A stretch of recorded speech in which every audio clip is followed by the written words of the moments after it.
Halo was once the pinnacle of gaming, dominating both the general gaming marketplace, but also dominating cultural relevance for video games at the time. Halo launches for both Halo 2 and 3, and even CE to a certain degree, were heavily covered by mainstream media at the time. If a TV show had someone playing video games, there was a good chance that kind of background video game footage, if it wasn't one of those default generic video games, was probably Halo, and depending on the time period, might have been Halo 3. Halo was the game of the 2000s, and the only thing that ever really held Halo back was the fact that it was exclusive to the Xbox console outside of the PC ports, which never came one-to-one with the console releases. However, as time has gone on, it feels people have forgotten what made Halo's original trilogy so popular and so amazing. It wasn't purely the gameplay. It was the variety, the innovation, combined with that satisfying gameplay,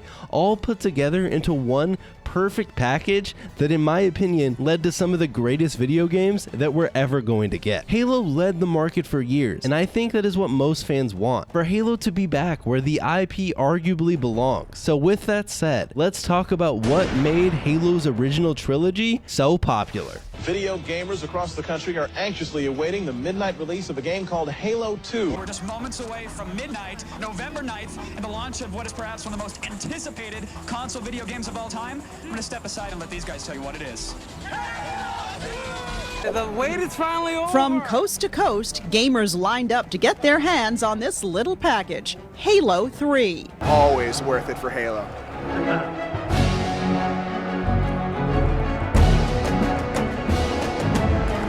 Finish the fight. I'm gonna finish the fight.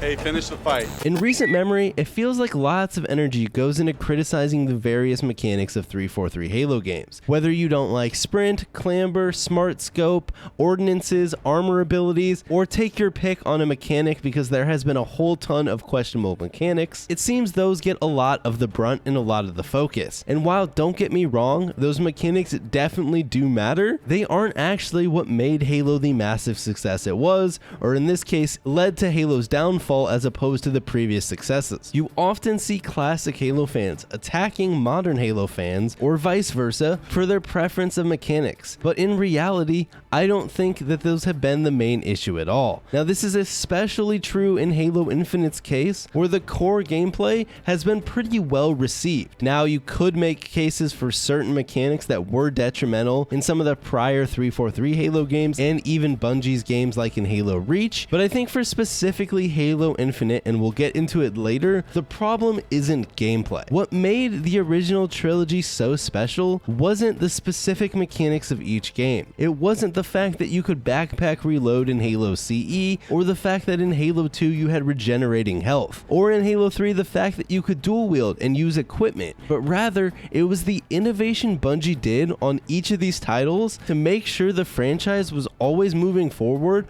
always evolving, and always leading the field of video games. Rather than chasing trends, Halo was the trend being chased.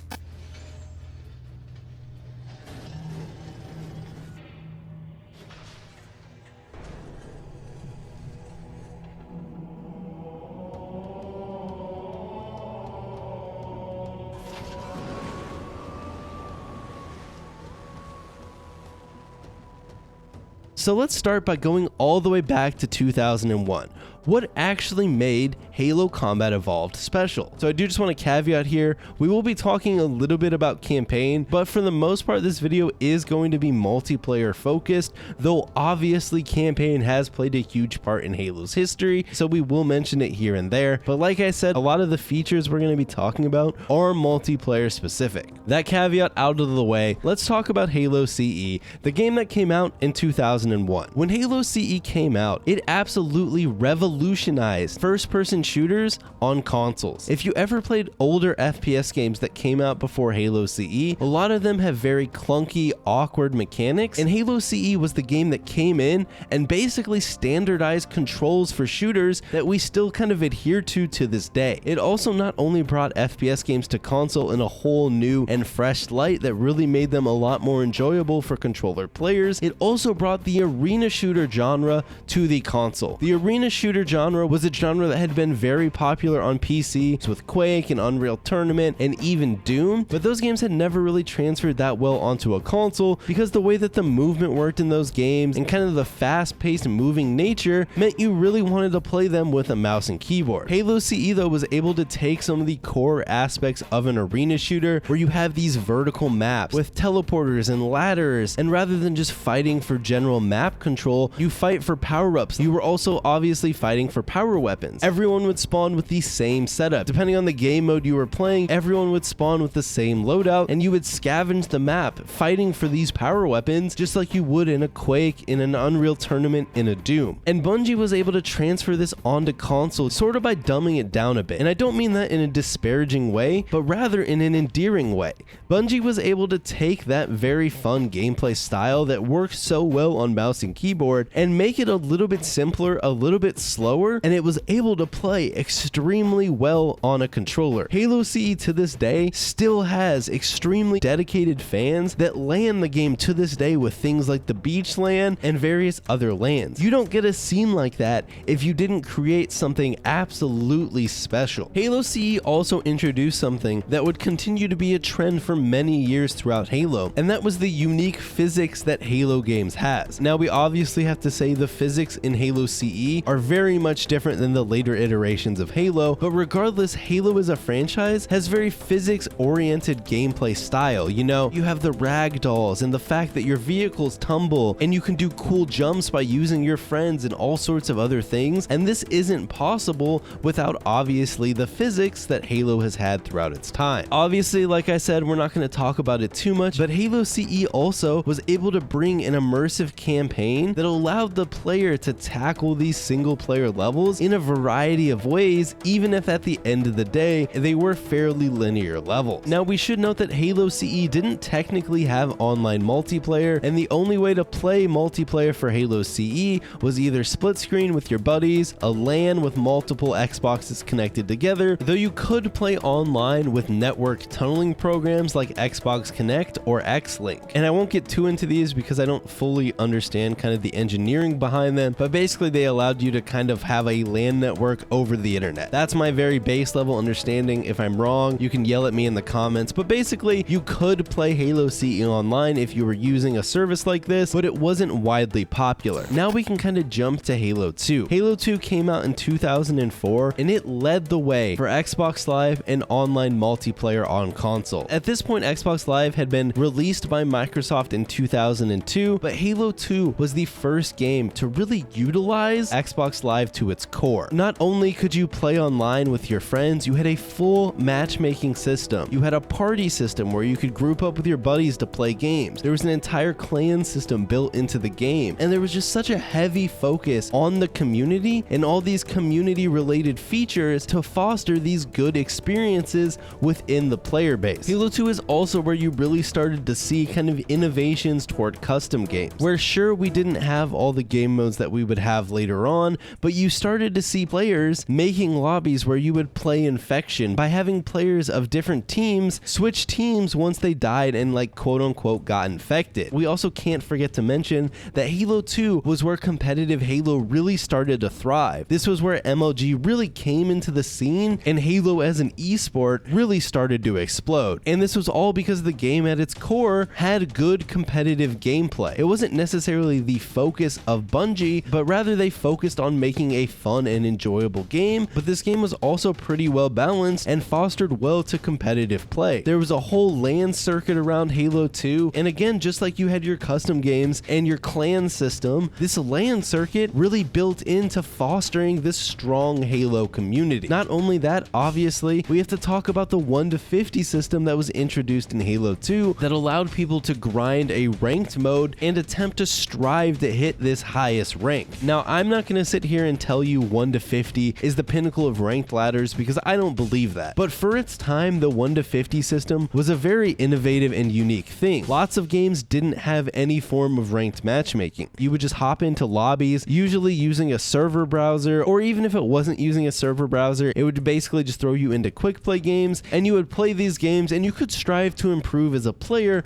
but there wasn't a rank to kind of prove that you've really kind of peaked and hit this high level. But Halo 2 had this. service, and it was built directly into the game. If you wanted to be a competitive player, you didn't necessarily have to go play in tournaments. You could grind the 1 to 50 system and kind of prove your chops that way. Although obviously, if you wanted to take it to the next level, you could venture into that LAN scene that we talked about that was really thriving and expanding at the time. Also, I feel like I have to mention it, but Halo 2 also introduced playable elites that allowed players to have that choice, whether they wanted to play a Spartan or whether they wanted to play an elite. It gave the player agency, and it kind of built upon this idea that Halo is the game you want it to be. You play it how you want to play it, and that is what was so amazing about Halo. You had all these different things you could do. You could play ranked, you could play social, you could play big team battle, you could play 4v4, you could go play Infection with your buddies, you could play all sorts of other custom games that your friends create, and it was all within this Halo community. And at this point, if Halo CE was kind of the foundation, Halo 2 was where the Halo franchise really started to kind of speed up that ramp. And this is where we get to Halo 3. Now, we could argue on what is the peak of Halo, but for the sake of this video, Halo 3 was the peak of Halo. This is where Halo hit the heights that it has never been able to hit again, and that is because of how amazing Halo 3 was. Now, mechanically, we can get into debates. Mechanically, you can make the argument that Halo 2 is a better game than Halo 3. I'm not going to argue with you there, although I'm a Halo 3 kid and I prefer Halo 3, but what we're going to focus on is the package of Halo 3. Such an amazing package that, in my opinion, no game has been able to match since that day in 2007. Now, what made Halo 3 so fantastic? You obviously had everything that made Halo 2 good. You had the return of the 1 to 50 system with some adjustments. You had social game modes, you had ranked, you had custom games that were also wildly improved to give the players more choices and the ability to create cooler and better game modes. You also had things like Infection, now a built-in game mode into the game, which became the base game mode for many of the iconic customs that we play to this day, with things like Jenga or really any of those modes. But Halo 3 wasn't just that. It also introduced an amazingly addictive experience system, which was directly intertwined with the 1 to 50 system, where if you wanted to hit the max rank of General, you had to play a ton of games, where every game you would win a game, you would get 1 experience, and General took a certain amount of experience. But that wasn't the only requirement. If you wanted to hit General, not only did you need a certain amount of XP, you also had to have a 50 in any of the various ranked playlists. And this trickled all the way down. You know, if you wanted to hit Brigadier, you had to have a 45. If you wanted to hit Captain, I think it was a 20, all the way down, and you had all these different ranks that you could hit, and even each specific playlist later on had its own experience system also. So you had the overarching experience system, which would show overall how much Halo you've played, but you'd also be able to show that you played a lot of the Team Slayer playlist, the BTB playlist, the Lone Wolf playlist, and you had all these different things that you could grind and work toward. And what was really cool is that a lot of this grinding and playing the game also unlocked pieces that you could use to customize your Spartan, which was another brand new feature in Halo 3, where unlike in Halo CE or Halo 2, where it was mostly just emblems and colors, Halo 3 actually allowed you to pick the different armor pieces that your Spartan would wear into battle. And a lot of these armor pieces you would unlock by doing various things in the game, whether it was hitting a certain rank, getting a certain achievement, getting all the skulls, or various different things. It was all directly intertwined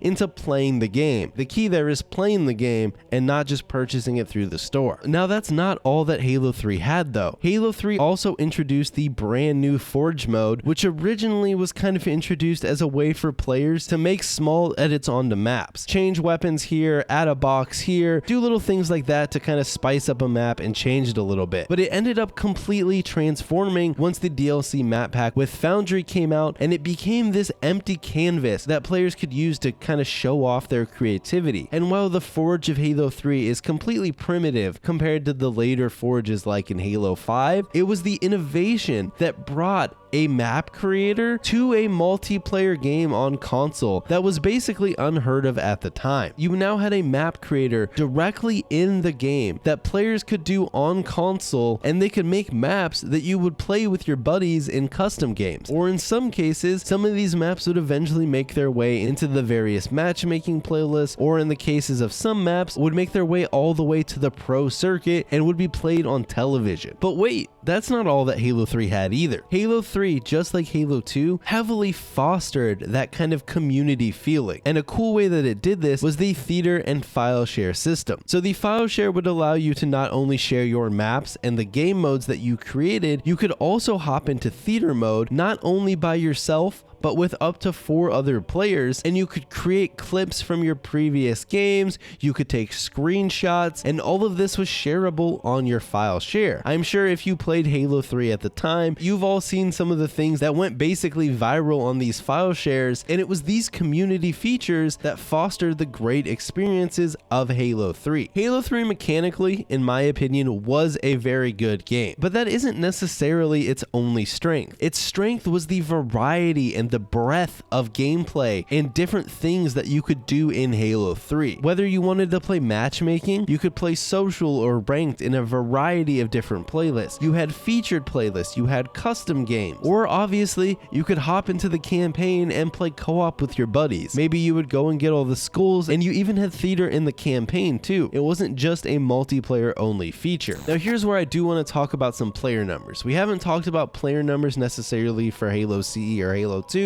though you can pull sales numbers, but for the sake of this video, what I want to talk about here is the Xbox most played games that Major Nelson used to put out at the end of the year. And so what you can see here is that when Halo 3 came out in 2007, Halo 3 was the most played game on Xbox Live 2007, 2008, and 2009, all the way up until 2010, where obviously Halo Reach would come out, and unfortunately Halo was passed by Call of Duty. But you can really see the strength here of Halo 3. It stayed at the top, the most played game on Xbox Live for almost 4 years, despite the fact that Call of Duty was releasing absolutely amazing games every single year during that span. You had Call of Duty 4, you had Modern Warfare 2, and then toward the end, obviously, you had Black Ops. These Call of Duty games were no slouch. Halo 3 was able to take that fight with those games and come out ahead all the way, like I said, until 2010, when it was no longer the newest Halo game, with the caveat obviously of ODST, but since that didn't include its own multiplayer, obviously people would still be on Halo 3 rather than ODST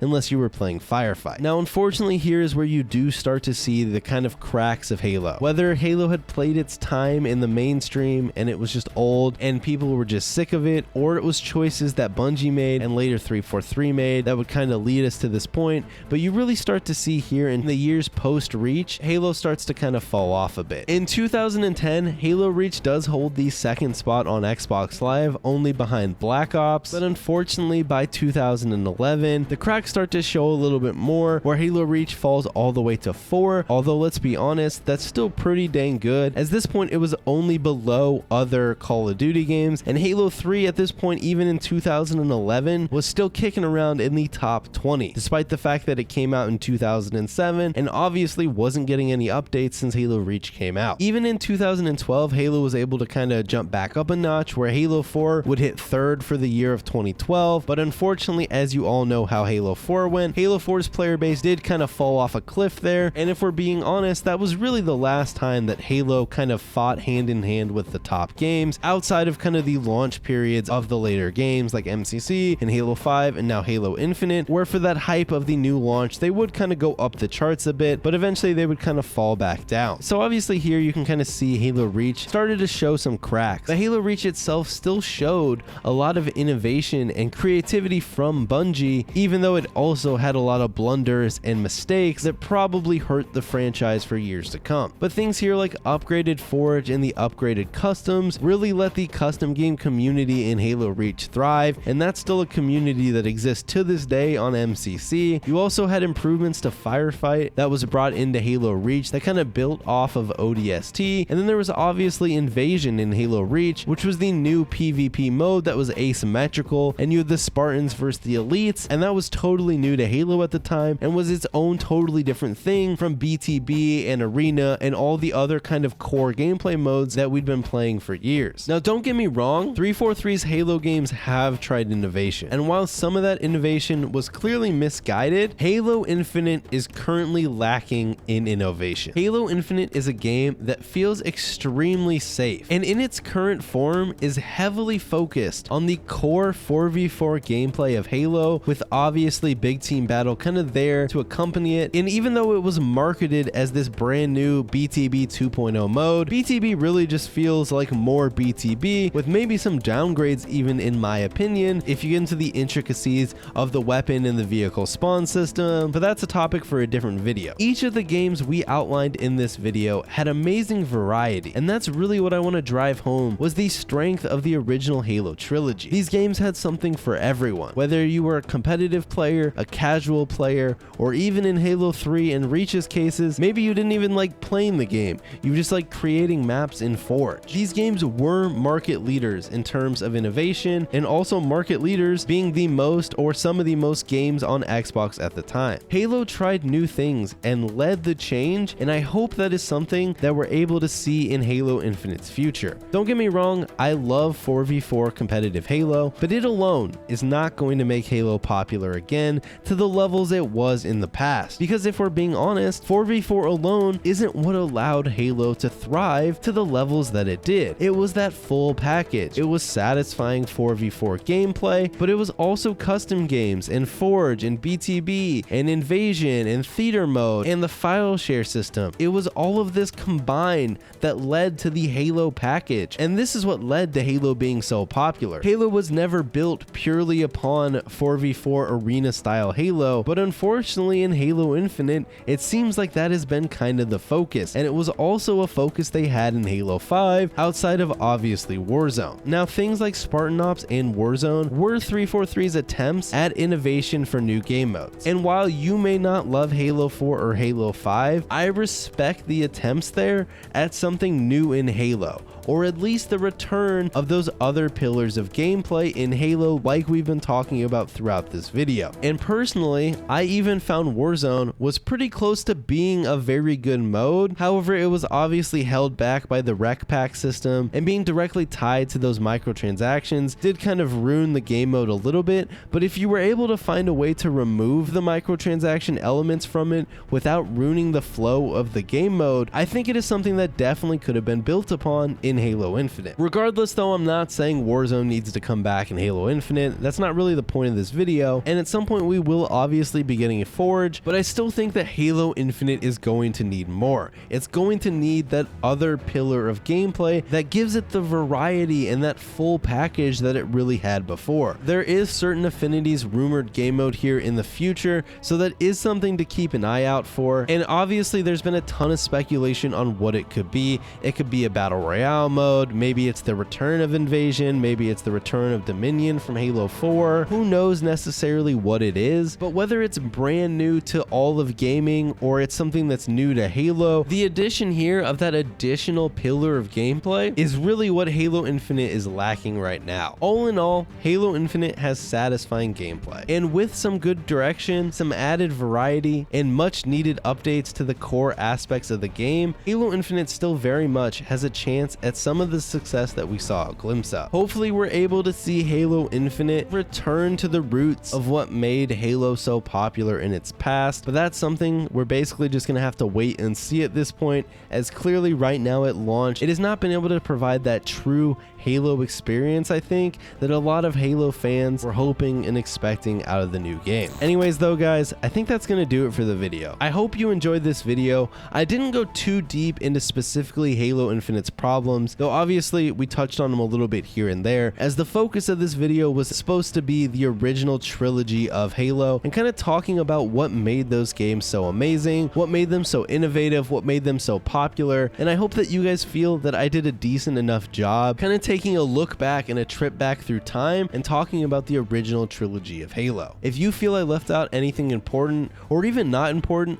throw it in the comments below. I'd love to read all your guys' different thoughts on what made the original trilogy so popular. As always though, if you guys enjoyed the video, you know what to do. Follow me over on Twitch. I stream Tuesdays, Thursdays, and Saturdays. You can also follow me over on Twitter and Instagram. And with that said, I will see you all next time.